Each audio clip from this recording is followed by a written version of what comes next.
Assalamualaikum warahmatullahi wabarakatuh. Salam sejahtera untuk kita semua. Hari ini kita akan membahas mengenai pengendalian hama penyakit, terutama di pasca panen. Dan topik kita adalah menjurus kepada komoditi simpanan. Nah, di sini kita akan bahas mengenai usaha preventif atau pencegahan yang bisa kita lakukan saat kita memiliki komoditi simpanan. Minggu lalu kita sudah membahas mengenai hama dan penyakit yang ada pada komoditi simpanan, terutama untuk hamanya pada hama gudang. Nah, kita akan membahas satu persatu. Yang pertama, kita akan bahas mengenai cara mendeteksi hama gudang. Cara mendeteksi hama gudang ini ada beberapa tahapan. Yang pertama adalah QC atau Quality Control Incoming, berupa transporter check, kualitatif sampling, dan kuantitatif sampling. Di sini ada gambar, ini saya ambil dari Yuasa.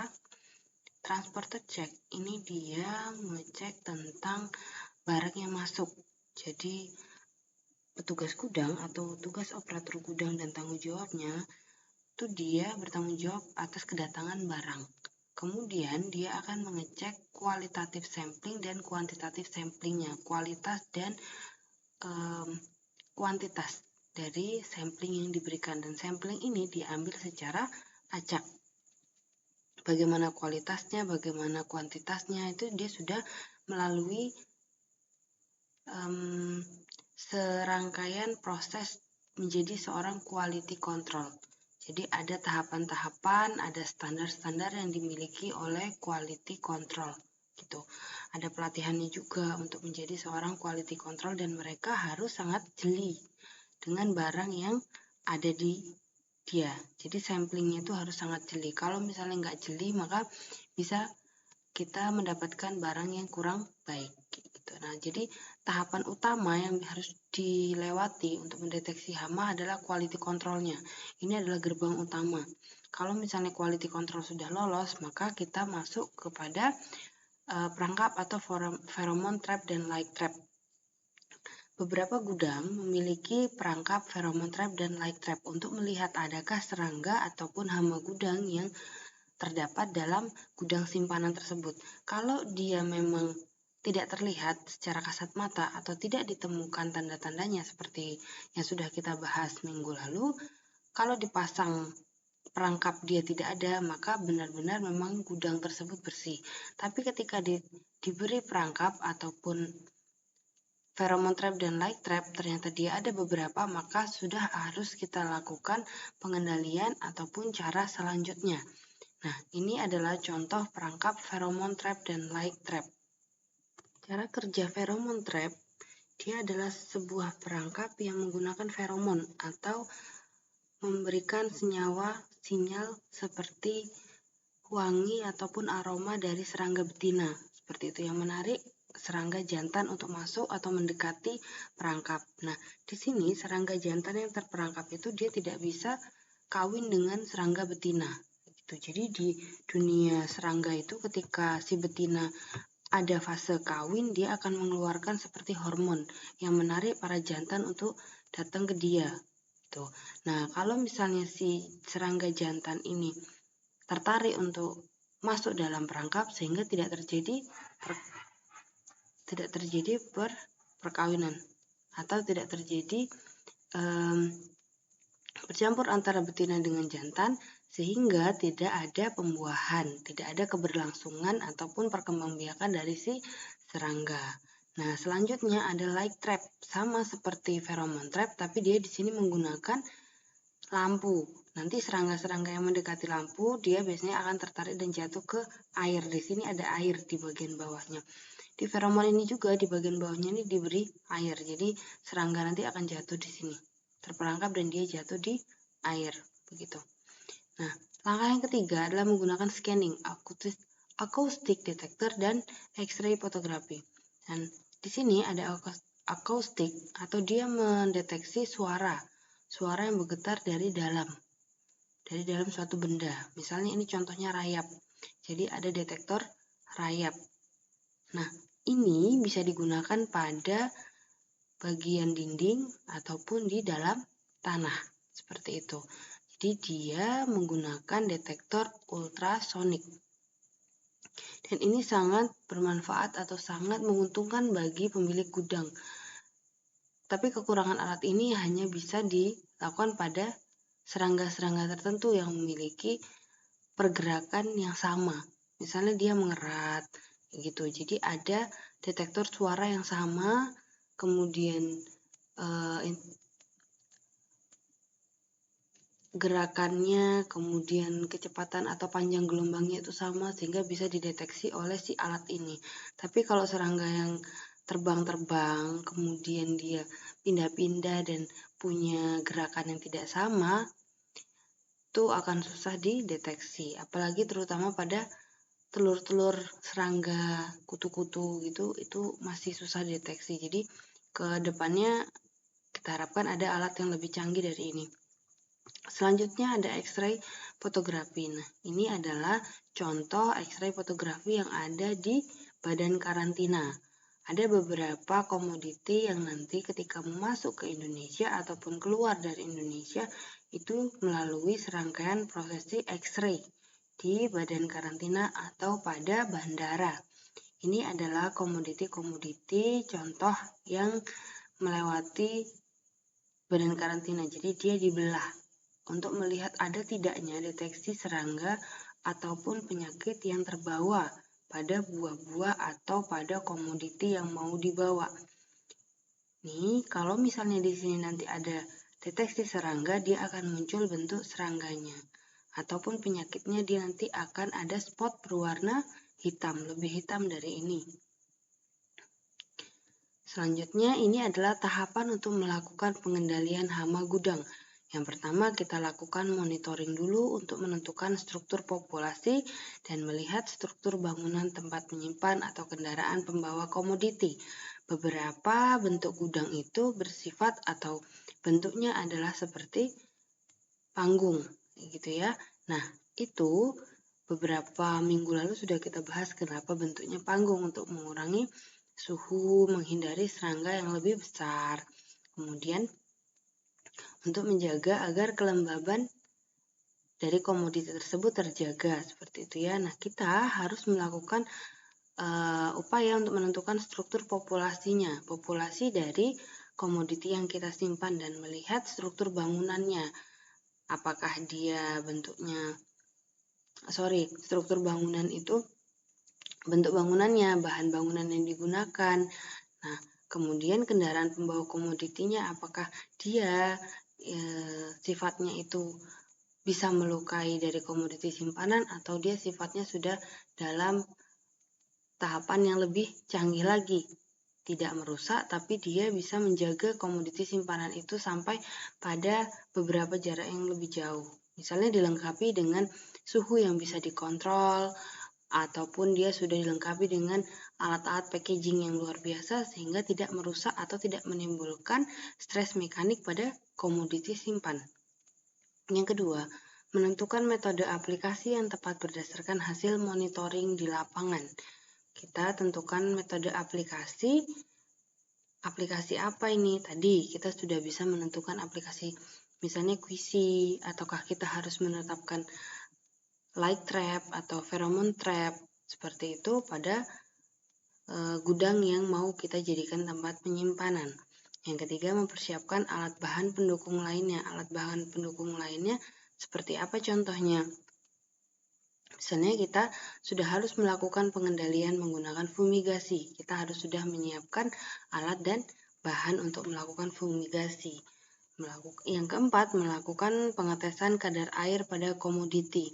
Kadar air ini penting sekali dilakukan pengecekan karena sebelum disimpan kadar air komoditi harus sesuai dengan kadar penyimpanan.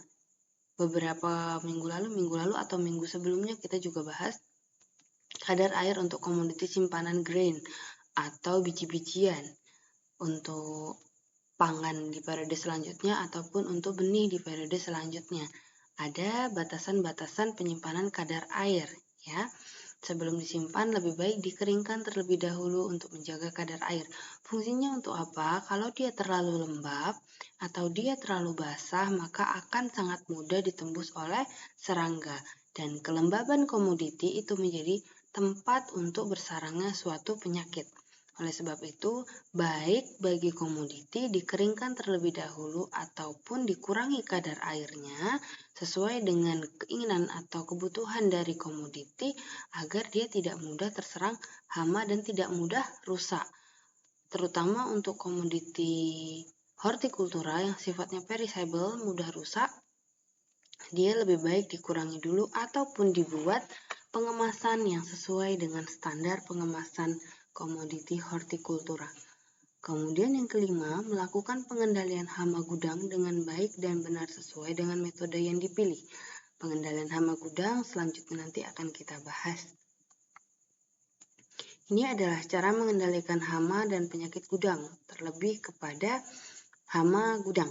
Ya, yang pertama ada insect resistant packaging, di mana kita menggunakan packaging atau pengemasan yang dia resisten atau tahan terhadap serangga. Kita menggunakan flexible film, yang dimana biasanya kita temukan pada benih-benih. Kemudian ada paper bag.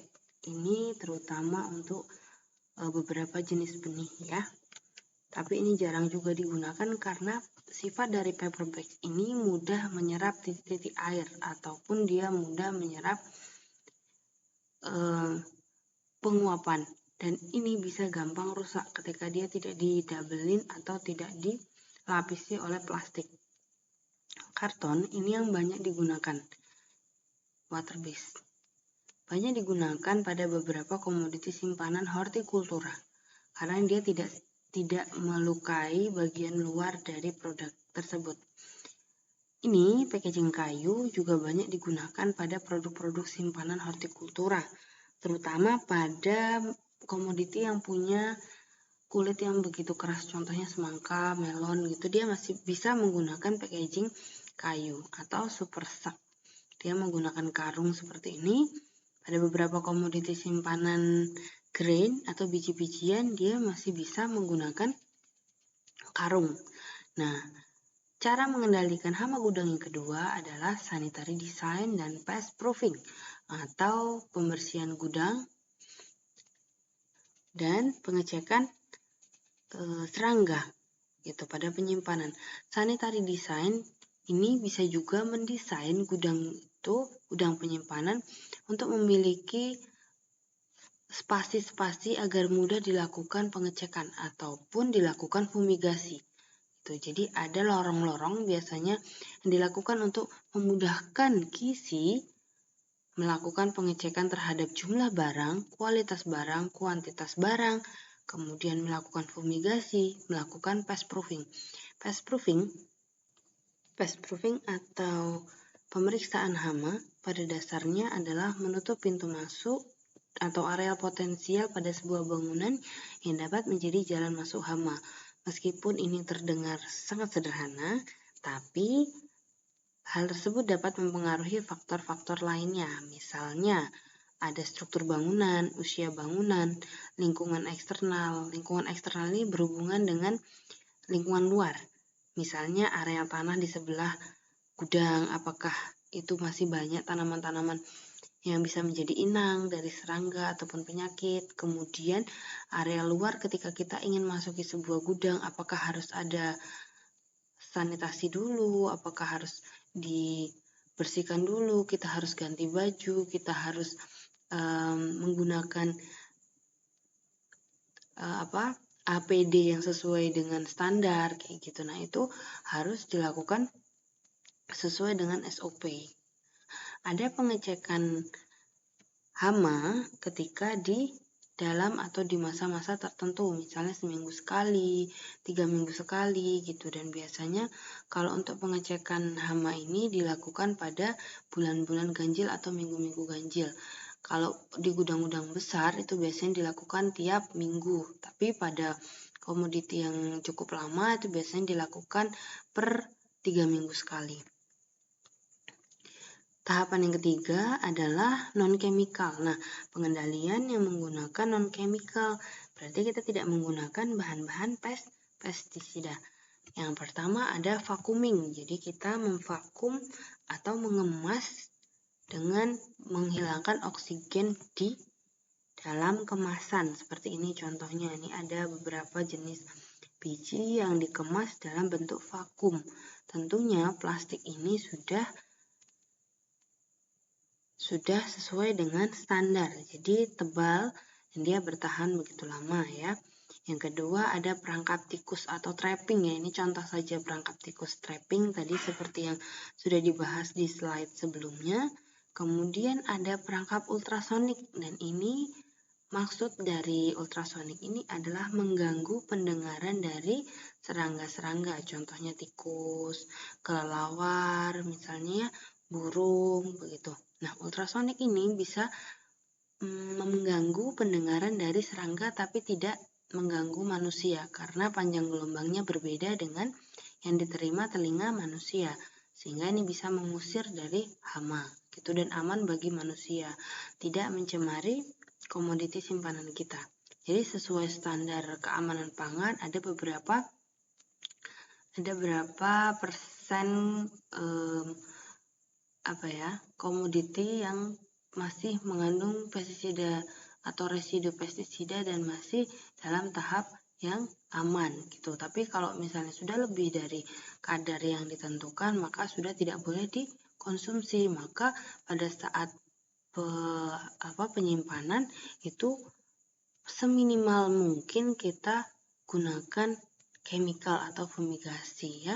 Kemudian yang ketiga selanjutnya adalah aromatik. Aromatik ini adalah mengusir serangga dan tidak mengganggu dari manusia ataupun mempengaruhi produk simpanan.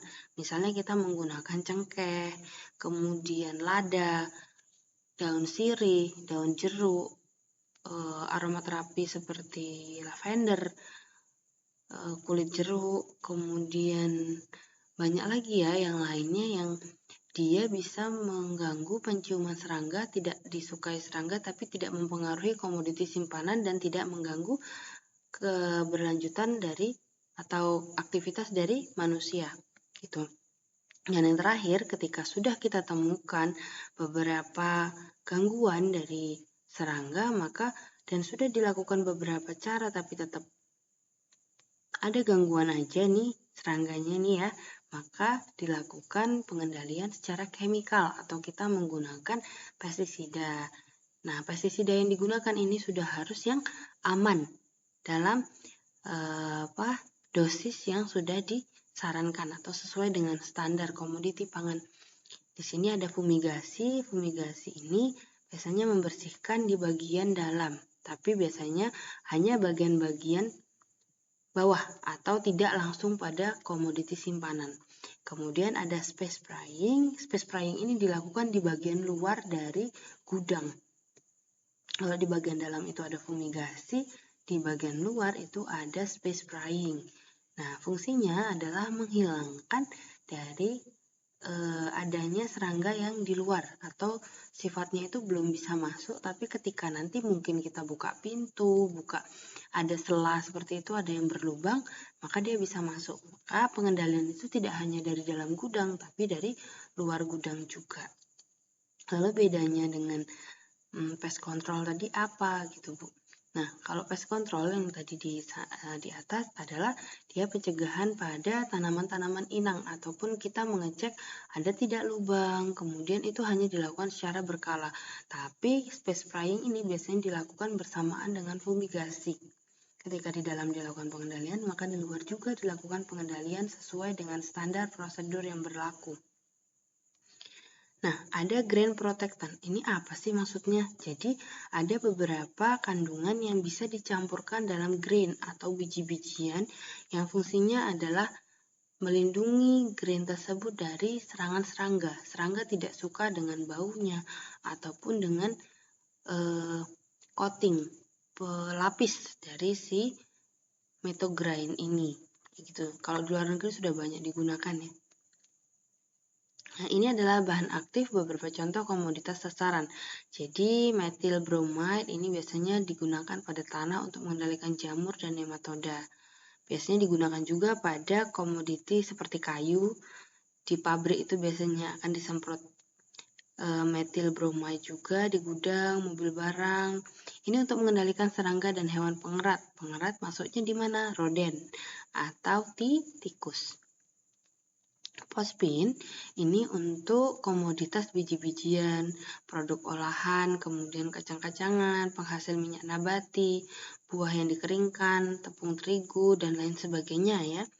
Nah, ada sulfuri fluoride ini untuk mengawetkan museum, kemudian bangunan bersejarah, laboratorium, bahan pangan, kabin kapal, dan kayu. Selanjutnya ada etil format di sini untuk produk segar, buah-buahan, dan lain sebagainya. Nah, ini pastikan untuk selalu membaca petunjuk aplikasi fumigan yang akan digunakan, meliputi prosedur, kemudian hama yang ada, dan komoditi sasaran hingga pedoman keselamatan. Ingat, dalam melakukan fumigasi kita harus tetap melakukan menggunakan APD kesehatan atau kita selalu menggunakan masker, sarung tangan, dan baju pelindung agar hasil dari semprotan itu tidak masuk dalam kulit kita. Dalam jangka waktu lama, bahan aktif itu bisa meracuni tubuh. Nah, ini adalah beberapa cara untuk pencegahan penyakit pada komoditi simpanan. Yang pertama, kita memilih lokasi. Hindari lahan yang menjadi daerah endemik bagi hama dan penyakit, terutama penyakit yang disebabkan oleh tular tanah seperti Armillaria, kemudian Fusarium, Plasmodiopora, Sclerotium, dan Verticillium. Nah, pemilihan lokasi ini kita harus tahu sejarahnya dari lokasi. Kalau misalnya di situ memang ada endemik hama, maka kita harus yang kedua lakukan sanitasi pada gulma-gulma yang bisa menjadi inang hama patogen. Nah, jika hama tersebut masih ada, maka dilakukan eradikasi sisa tanaman. Eradikasi sendiri ada pemusnahan atau pengendalian. Pengendalian sisa-sisa tanaman di mana yang memang menjadi inang itu harus dihilangkan agar tidak ada lagi hama yang tinggal di tempat tersebut. Nah, pemilihan lokasi ini menjadi sangat penting karena untuk memutus siklus dari endemik, maka kita harus melakukan berbagai upaya. Misalnya ketika endemik bulai, kita harus menghentikan dulu siklus dari bulainya. Kita lakukan sanitasi, kita harus lakukan pengapuran misalnya, kemudian kita tanam beberapa komoditi yang memang tidak sama varietasnya. Ya. Menentukan tanaman yang akan dibudidayakan, yaitu melakukan rotasi tanaman. Jika memang pada periode sebelumnya ataupun sejarah lahan yang memiliki endemik penyakit, maka pilih tanaman dengan jenis famili yang berbeda dari tanaman yang dibudidayakan sebelumnya. Misalnya penyakit bule, familinya adalah Gramini, maka tanam dulu tanaman lain dari famili lain yang memang berbeda dengan Gramini. Misalnya kita nanam kedelai dulu atau kita nanam rimpang dulu gitu 2 kali periode tanam, maka diharapkan kita sudah memutus siklus dari penyakit bulainya, menghilangkan endemik dari lahan tersebut. Kemudian sanitasi sama seperti tadi. Yang kelima adalah gunakan bahan tanam atau benih yang memiliki resistensi terhadap hama dan penyakit, atau kita gunakan varietas yang tahan terhadap hama dan penyakit. Saat ini sudah banyak produsen-produsen benih yang melakukan pemuliaan. Jadi seperti menghasilkan benih-benih yang memang tahan terhadap suatu penyakit seperti tadi P35, jagung P35 itu tahan terhadap penyakit bulai seperti itu. Itu bisa dicoba. Kemudian cara yang keenam adalah menjaga alat dan bahan yang digunakan untuk budidaya. Pastikan terbebas dari kontaminan. Contohnya seperti apa? Misal sebelum kita gunakan kita bersihkan terlebih dahulu dan setelah kita gunakan kita bersihkan juga. Gunakan kalau bisa air mengalir gitu ya, kayak di sungai gitu agar terbebas dari kontaminan. Kalau misalnya kita gunakan ember, biasanya dia akan muter di situ aja gitu. Nah, kalau airnya mengalir biasanya dia akan bercampur dengan pembersih yang lain gitu, jadi mengalirkan. Yang ketujuh, menanam tanaman border atau pagar dan tanaman perangkap. Tanaman border ini tujuannya adalah menghalau serangga untuk menyerang di bagian pinggirnya saja. Jadi bagian tengah tanaman utama atau main petanya itu tidak diserang oleh serangga. Harapannya demikian gitu. Nah, atau kita menanam tanaman perangkap nih. Perangkap ini maksudnya adalah kita mengalihkan serangga untuk makan di tanaman perangkap saja, biar kita tanaman utama kita itu tidak diserang. Misalnya kita menanam komoditi yang sama, misalnya padi pinggir-pinggirnya jagung atau padi pinggir-pinggirnya sorghum gitu. Jadi sama familinya, tapi yang diserang adalah tanaman di pinggir yang familinya sama. Itu juga beberapa petani sudah melakukan. Ataupun kita menanam tanaman yang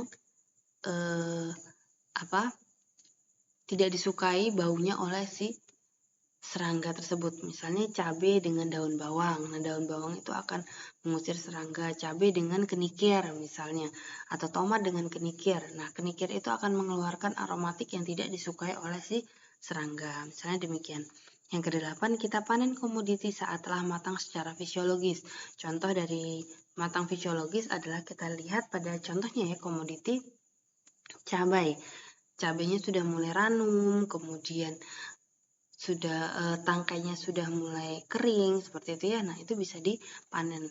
Nah, fungsinya untuk apa? Ketika matang secara fisiologis, maka proses respirasinya itu tetap berjalan tapi tidak terlalu tinggi. Nah, dari matang fisiologis ini ketika kita keringkan dengan kadar air tertentu, maka dia tidak kisut yang rusak seperti itu karena dia sudah matang secara fisiologis. Yang 10 adalah mengurangi kadar air komoditi simpanan penjemuran agar ketika disimpan nanti komoditi tersebut sudah lebih aman gitu. Kalau misalnya masih terlalu basah, maka itu tadi akan menjadi tempat bagi si penyakit untuk berkembang biak dan mudah untuk diserang si serangga karena permukaannya itu lebih lembut. Kandungan air itu menyebabkan kelembutan pada komoditi simpanan. Itu saja yang bisa saya sampaikan. Kurang lebihnya saya mohon maaf. Semoga bermanfaat. Wassalamualaikum warahmatullahi wabarakatuh.